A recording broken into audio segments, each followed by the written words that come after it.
তাকে বাড়ির দিকে পাঠাই দিচ্ছে। ঘটনা শেষ, এতটুকুই ঘটনা। এরপর আমি চলে গেলাম আমার সেজে ভাই, তিনি ডায়াবেটিস হাসপাতালে। স্যান্ডেল করার কারণে তার ওখানে ঠোঁসা ফুটে গেছে। এই ঠোঁসা ফুটে যাওয়ার কারণে তাকে ইনফেকশন হয়ে যাওয়ার কারণে ডায়াবেটিসটা বেড়ে গেছে। আমরা তাকে ফেনী ডায়াবেটিস হাসপাতালে ভর্তি করাতে গেলাম। আমি একটা প্রাইভেট কার নিয়ে তাকে দেখতে গেলাম।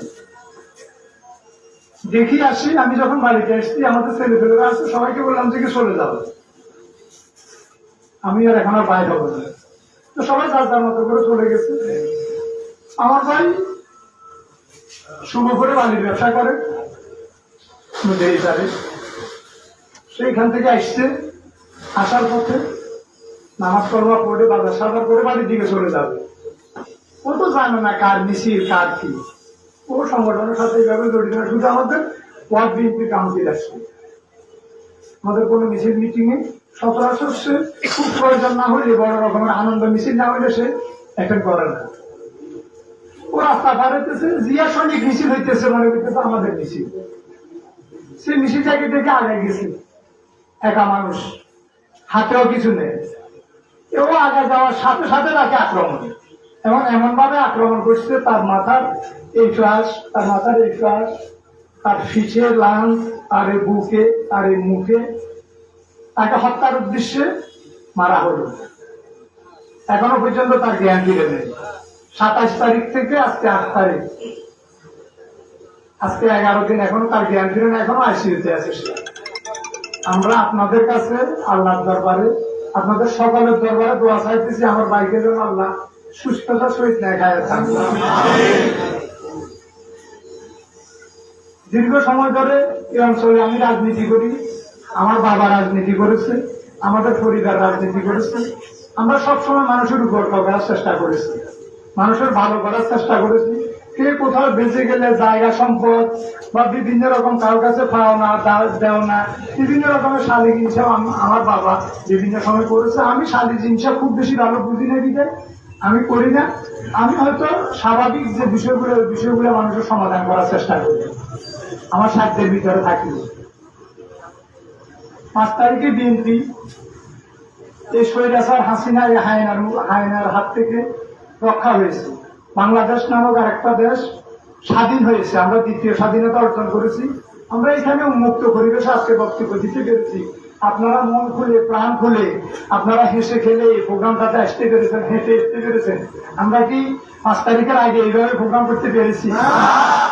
এই জন্য আল্লাহর দরবার আমরা শুকরিয়া জ্ঞাপন করছি। আল্লাহ আমাদেরকে এরকম একটা প্রোগ্রাম, এইভাবে এসে প্রোগ্রাম করার জন্য আমাদেরকে সুযোগ দিয়েছে। আমাদেরকে সুযোগ দিয়েছে এই নয় যে আমরা এই সুযোগ পেয়ে আমরা ক্ষমতার অপব্যবহার করি। আমাদেরকে মনে রাখতে হবে যে কি 5 তারিখ থেকে আমাদের ভিতরে গাপ্তি মেরে বসে থাকা বিভিন্ন দল থেকে যারা দলছুট, এতদিন ছাত্রলীগ করেছে, ডাকাতি করেছে, চুরি করেছে, রাহাজানি করেছে, সন্ত্রাস করেছে, এই জাতীয় কিছু মানুষ আমাদের ভিতরে এসে ঢুকে গেছে। এরা অনুপ্রবেশকারী। আপনাদের সবাইকে সতর্ক থাকতে হবে এই অনুপ্রবেশকারী থেকে। অনুপ্রবেশকারী 2 রকম। আপনাদেরকে বলি, কিছু মানুষ দীর্ঘদিন বিএনপি করে, সে সংগঠন করতে পারে নাই, সে সংগঠনের কথা বলতে পারে নাই, কিন্তু ভিন্ন সংগঠনও করে নাই। তারা আমাদের লোক, তারা অনুপ্রবেশকারী না, তারা আমাদের ভাই, তারা আমাদের বন্ধু। দীর্ঘদিন তারা আমাদের সাথে রাজনীতি করার সুযোগ পায় নাই, ভয়ে আতঙ্কে বিভিন্ন রকমের সমস্যার কারণ। এদেরকে আমরা অনুপ্রবেশকারী হিসেবে ধরবো না, ওরা আমাদের লোক, ওদেরকে আমরা সাদরে গ্রহণ করবো, ওরা আমাদের সাথে রাজনীতি করে। কিন্তু কিছু লোক এতদিন ছাত্রলীগ করেছে, যুবলীগ করেছে, বিএনপি করেছে, সন্ত্রাস করেছে, মাদক বিক্রি করেছে, রাহাজানি করেছে, আমাদের উপর হামলা করেছে, আমাদের উপর মামলা করেছে। এরকমেরও অনেক অনুপ্রবেশকারী আছে, তাদেরকে আমরা দলে ঠাঁই দিব না। আপনারা ওদের থেকে সাবধান থাকবেন এবং ওরা যেন আমাদের দলে অনুপ্রবেশ করতে না পারে এই বিষয়ে খুব সতর্ক থাকবেন। এটা হলো আপনাদেরকে দ্বিতীয় একটা নির্দেশনা।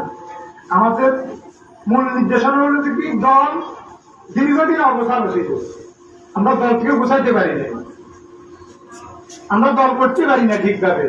আমরা বসতে পারি না, আমরা কথা বলতে পারি না, আমরা একটা মিটিং করতে পারি না। এখন আমরা মিটিং করতে পারতেছি, মিটিং করতেছি কেন মিটিং করতেছি? আমাদের দলকে গোছানোর জন্য।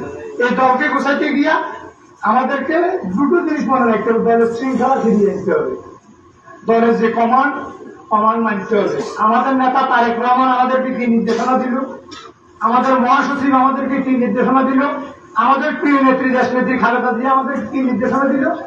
তথাপি নিশ্চয়ই নুরুল চেয়ারম্যান, যিনি আমাদের বিগত জাতীয় সংসদ নির্বাচনে মনোনীত প্রার্থী, উনি আমাদেরকে কি নির্দেশনা দিলেন, ওই নির্দেশনাগুলো আমরা পালন করতে হবে। আমরা যারা সিনিয়র মানুষ আছেন, আপনারা মুরব্বী মানুষ আছে, আমাদের মুরব্বীদেরকে সবাই, সকল ছাত্র দল, যুব দল, বিএনপির নেতারা সম্মান করতে হবে, সম্মানের সহিত দেখতে হবে, ওনাদেরকে সম্মান করতে হবে, সম্মান দিতে হবে। আর আপনাদের ভিতরে যারা ছাত্র দল করে তারা যুব দলকে সম্মান করবেন, যুব দল যারা করে তারা বিএনপিকে সম্মান করবে, স্বেচ্ছাসেবক দল যারা করে তারা যুব দলকে সম্মান করবেন, সবাই বিএনপিকে সম্মান করেন। এটি হলো চেইন অফ কমান্ড। এই চেইন অফ কমান্ড যদি আমাদের থাকে, দল হাঁটি হাঁটি পা পা করে এগিয়ে যাবে এবং